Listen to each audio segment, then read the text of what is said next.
Man, I owe you a fucking dinner. I obviously can't afford to get I'm anything gonna tell you else. like I told Puffy, I don't let men take me out, sir. I'm good. I'll do no dinners. I've had to turn down $50 million 4 times.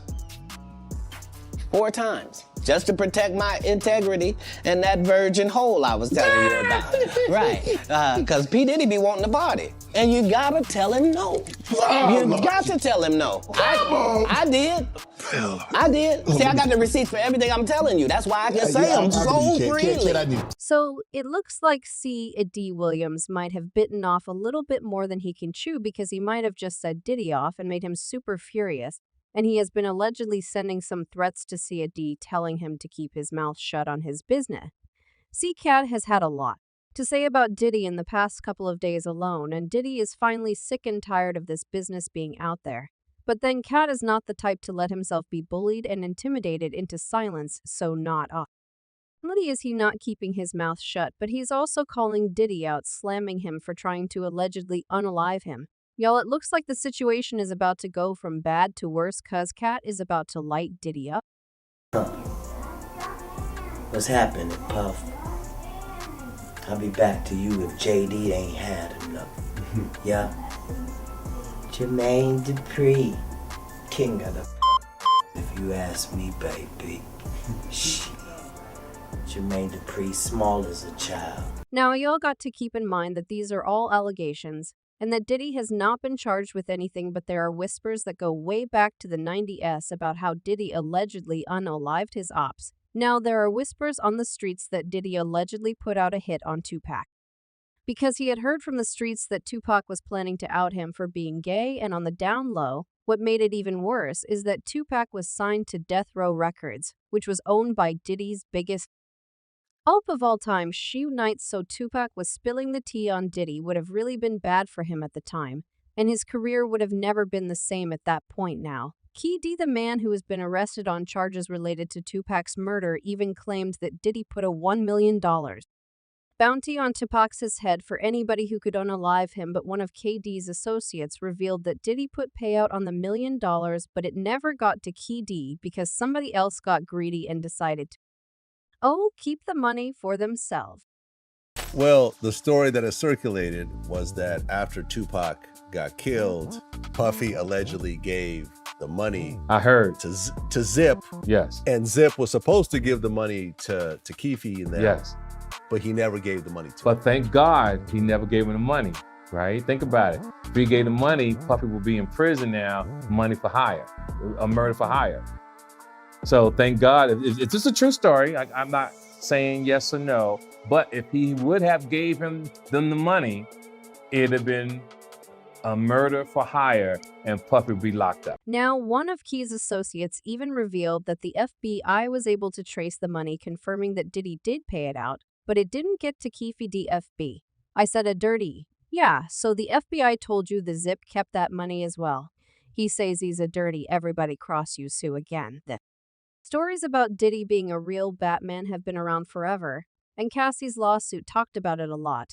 I'm not talking about the part where she claimed that he put his hands on her or pimped her out to other men. That was bad enough, but the part I'm talking about is where she claimed that he tried to take out his ops for his own reasons. Now, remember how I said that Diddy and Schneid were OBS? Well, Diddy held a lot of grudges over the years, allegedly, because Cassie claimed that Diddy tried to take Suge out. She said, for example, on one occasion, one of his security staff barged in and announced that Suge Knight, a longtime rival of Mr. Combs, was spotted at Mel's Drive-In Diner in Los Angeles. Mr. Combs began to get dressed, retrieve multiple guns from a safe, and ran out of his home to where he believed Mr. Knight was dining. She also claimed that Diddy allegedly tried to unall Kid C because he found out that Cassie had been dating Kid C.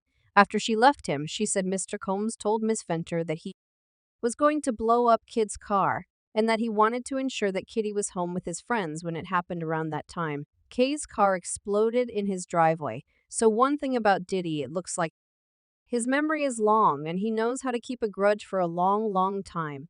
And he comes after his ops, especially those who tried to expose his sexuality.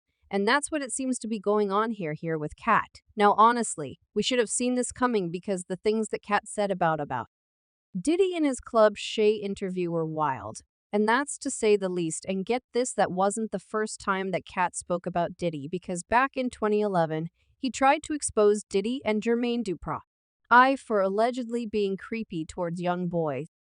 Huh. What's happening, Puff? I'll be back to you if JD ain't had enough. Yeah? Jermaine Dupri, king of the if you ask me, baby. Shit. Jermaine Dupri, small as a child. For context, Katt was referring to allegations that Diddy and Jermaine Dupri had allegedly essayed crisscross when they were both signed to Jermaine DPRI label. Jermaine had discovered both boys in a mall, and he immediately walked up to two children who were unaccompanied by an adult and offered them money and to make them superstars. But if that isn't creepy enough, then I don't know what makes it even creepers that both boys got the heebie-jeebies from Jermaine as well, because our instincts told them that he was a child PE. If you catch my DFT in an interview, one of the boys said we were just playing video games in this mall in Atlanta, when all of a sudden this dude comes up to us and said that he'd like us to work with him as rap musicians. We had no idea who he was. In fact, I told Mag Daddy that I thought this guy was probably a child molester. Yeah, he basically just looked at us all funny. They probably should have listened to their instincts, but again, we're children and he promised them fortune and fame, so of course they took him up on his offer. But unfortunately, they allegedly fell victim to the sick things that happened in the industry, including, according to Katt, Diddy and Jermaine Dupri allegedly did swapsies with their artists, where Jermaine allegedly swapped the Crisscross Boys with Diddy's girl group, D-Decane. Allegedly, now y'all know how Diddy used to go head-to-head with Ario Day, one of the members of the group, because he didn't think she was submissive. Diddy desperately wanted to control everything about them, from their looks to their clothes and stuff like that, and Aubrey was not having it. I wasn't willing to do what was expected of me. Not talent-wise, but in other areas.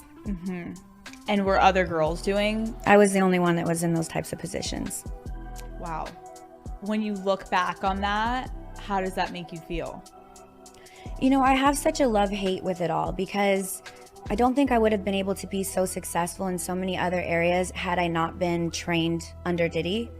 He was the hardest person that you can work for, and it was torture. I heard him, and I'm giving you this, Aubrey. He stood up there and he said in front of a lot of people, we were in the studio, and I said something to him and walked out the studio. He said, yo, I'm gonna drug their ass off and pick them up and pimp them out to my nigga. He said, I'm gonna drug them out. I'm gonna get them all on drugs, and I'm gonna pimp their ass out to my nigga. And I was like, them somebody kids. And walked out. Thing you could imagine why somebody would want to fire somebody. Can you give us a little? I wasn't willing to do what was expected of me. Not talent-wise, but in other areas. And were other girls doing? I was the only one that was in those types of positions under Diddy. He was the hardest person that you can work for, and it was torture. And not the work part of it, but the other stuff.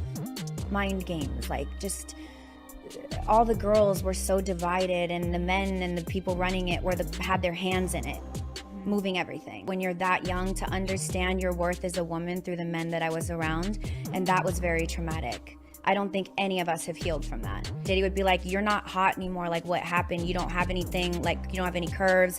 You're looking like you're not looking like, I can't get people to think that you're my good. Katt claimed that Diddy and Jermaine allegedly SW the Crisscross Boys and Danny K girls around, which is just some nasty, nasty stuff. Had also claimed that Diddy allegedly sees some artists who were signed the Bad Boy Records. Don't even get me started on the allegations about what went down between Diddy and Usher. That's another level of insanity. In an interview, Usher spoke about his experience with Diddy, saying, I want to save some is for my book one day.